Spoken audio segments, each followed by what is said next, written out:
పరిశుద్ధ గ్రంథము నుండి పాత నిబంధన గ్రంథము సంఖ్యాకాండము 32వ అధ్యాయము.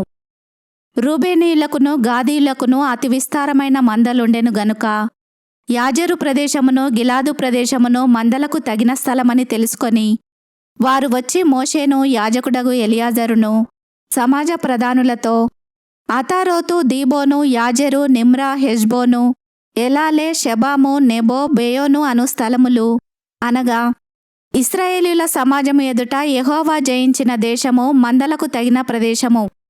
నీ సేవకులమైన మాకు మందలు కలవు కాబట్టి మా ఎడల నీకు కటాక్షము కలిగిన ఎడల మమ్మును యోర్దాను అద్దరికి దాటింపక నీ దాసులమైన మాకు ఈ దేశమును స్వాస్థ్యముగా ఇమ్మనగా మోషే గాదీయులతోనూ రూబేనీయులతోనూ మీ సహోదరులు యుద్ధమునకు పోవుచుండగా మీరు ఇక్కడ కూర్చుండవచ్చునా? యెహోవా ఇశ్రాయేలీలకిచ్చిన దేశమునకు వారు వెళ్ళకయుండునట్లు మీరేలా వారి హృదయములను అధైర్యపరచుదురు? ఆ దేశమును చూచుటకు కాదేషు బర్నేయలో నుండి మీ తండ్రులను నేను పంపినప్పుడు వారును అలాగు చేసిరి గదా. వారు ఎస్కోలు లోయలోనికి వెళ్ళి ఆ దేశమును చూచి ఇశ్రాయేలీల హృదయమును అధైర్యపరిచిరి గనుక యెహోవా తమకిచ్చిన దేశమునకు వారు వెళ్ళకపోయిరి.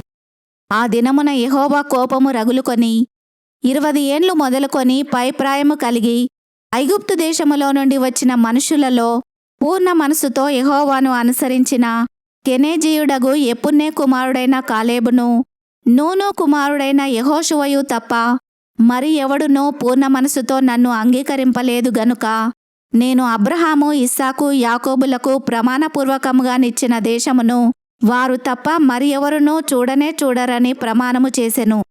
అప్పుడు యెహోవా కోపము ఇశ్రాయేలీయుల మీద రగులుకొనగా యెహోవా దృష్టికి చెడు నడత నడిచిన ఆ తరము వారందరూ నశించు వరకు అరణ్యములో 40 ఏండ్లు ఆయన వారిని తిరుగులాడజేసెను. ఇప్పుడు ఇశ్రాయేలీయుల ఎడల యెహోవాకు కోపము మరి ఎక్కువగా పుట్టించున్నట్లుగా ఆ పాపుల సంతానమైన మీరు మీ తండ్రులకు ప్రతిగా బయలుదేరియున్నారు.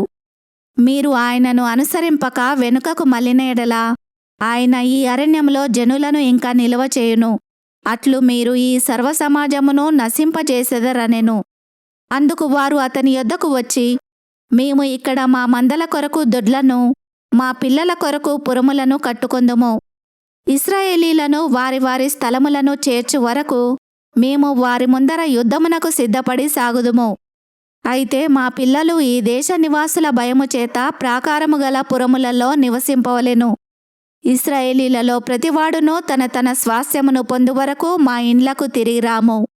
తూర్పు దిక్కున యోర్దాను ఇద్దరిని మాకు స్వాస్థ్యము దొరికెను గనుక యోర్దాను అద్దరిని దూరముగా వారితో స్వాస్థ్యము పొందమనిరి. అప్పుడు మోషే వారితో మీరు మీ మాట మీద నిలిచి యెహోవా సన్నిధిని యుద్ధమునకు సిద్ధపడి యెహోవా తన ఎదుట నుండి తన శత్రువులను వెళ్ళగొట్టు వరకు యెహోవా సన్నిధిని మీరందరూ యుద్ధ సన్నద్ధులై యోర్దాను అద్దరికి వెళ్ళిన ఎడల ఆ దేశము యెహోవా సన్నిధిని జయింపబడిన తర్వాత మీరు తిరిగి వచ్చి యెహోవా దృష్టికిని ఇశ్రాయేలీల దృష్టికిని నిర్దోషులై ఉందురు. అప్పుడు ఈ దేశము యెహోవా సన్నిధిని మీకు స్వాస్థ్యమగును.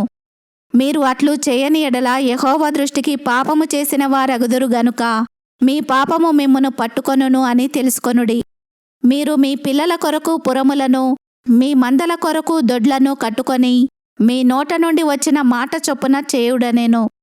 అందుకు గాదీయులును రూబేనీయులును మోషేతో మా ఏలినవాడు ఆజ్ఞాపించినట్లు నీ దాసులమైన మేము చేసెదము. మా పిల్లలు మా భార్యలు మా మందలు మా సమస్త పశువులు అక్కడ గిలాదు పురములలో ఉండును. నీ దాసులమైన మేము అనగా మా సేనలో ప్రతి యోధుడును మా ఏలినవాడు చెప్పినట్లు యెహోవా సన్నిధిని యుద్ధము చేయుటకు యోర్దాను అద్దరికి వచ్చెదమనిరి. కాబట్టి మోషే వారిని గూర్చి యాజకుడైన ఎలియాజరుకును నూను కుమారుడైన యెహోషువకును ఇశ్రాయేలీయుల గోత్రములలో పితరుల కుటుంబముల ప్రధానులకును ఆజ్ఞాపించి వారితో ఇట్లనెను. గాదీయులును రూబేనీయులును అందరూ యెహోవా సన్నిధిని యుద్ధమునకు సిద్ధపడి మీతో కూడా యోర్దాను అద్దరికి వెళ్ళిన ఎడల ఆ దేశము మీ చేత జయింపబడిన తర్వాత మీరు గిలాదు దేశమును వారికి స్వాస్థ్యముగా ఇయ్యవలెను. అయితే వారు మీతో కలిసి యోధులై అవతలికి వెళ్ళని ఎడల వారు కనాను దేశమందే మీ మధ్యను స్వాస్థ్యములను పొందుదురనగా గాదీయులును రూబేనీయులును యెహోవా నీ దాసులమైన మాతో చెప్పినట్లే చేసెదము. మేము యెహోవా సన్నిధిని యుద్ధ సన్నద్ధులమై నది దాటి కనాను దేశములోనికి వెళ్ళెదము. అప్పుడు యోర్దాను ఇద్దరిని మేము స్వాస్థ్యమును పొందెదమని ఉత్తరమిచ్చిరి. అప్పుడు మోషే వారికి, అనగా గాదీయులకును రూబేనీయులకును యోసేపు కుమారుడైన మనష్షే అర్ధగోత్రపు వారికిని, అమోరీల రాజైన సీహోను రాజ్యమును, బాషాను రాజైన ఓగు రాజ్యమును, దాని ప్రాంతపురములతో ఆ దేశమును, చుట్టునుండు ఆ దేశపురములను ఇచ్చెను. గాదీయులు దీబోను, అతారోతు, అరోయేరు, అత్రోతు, షోపాను, యాజెరు, యొగ్బెహ, బెత్నిమ్రా, బెత్హారాను అను ప్రాకారము గల పురములను మందల దొడ్లను కట్టుకొనిరి. రూబేనీయులు మారుపేరు పొందిన హెస్బోను, ఎలాలే, కిర్యాతాయిము, నెబో బయల్మెయోను, షిబ్మా అను పురములను కట్టి తాము కట్టిన ఆ పురములకు వేరు పేరులు పెట్టిరి. మనష్షే కుమారులైన మాకీరీయులు గిలాదు మీదికి పోయి దాని పట్టుకొని దానిలోనున్న అమోరీయులను వెళ్ళగొట్టిరి. మోషే మనష్షే కుమారుడైన మాకీరుకు గిలాదునిచ్చెను.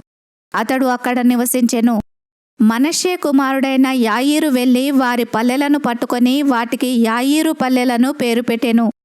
నోబహు వెళ్ళి కెనాతును దాని గ్రామములను పట్టుకొని దానికి నోబహు అని తన పేరు పెట్టెను. ఈ వాక్యమును విన్న మిమ్ములందరినీ దేవుడు దీవించునుగాక. ఆమెన్.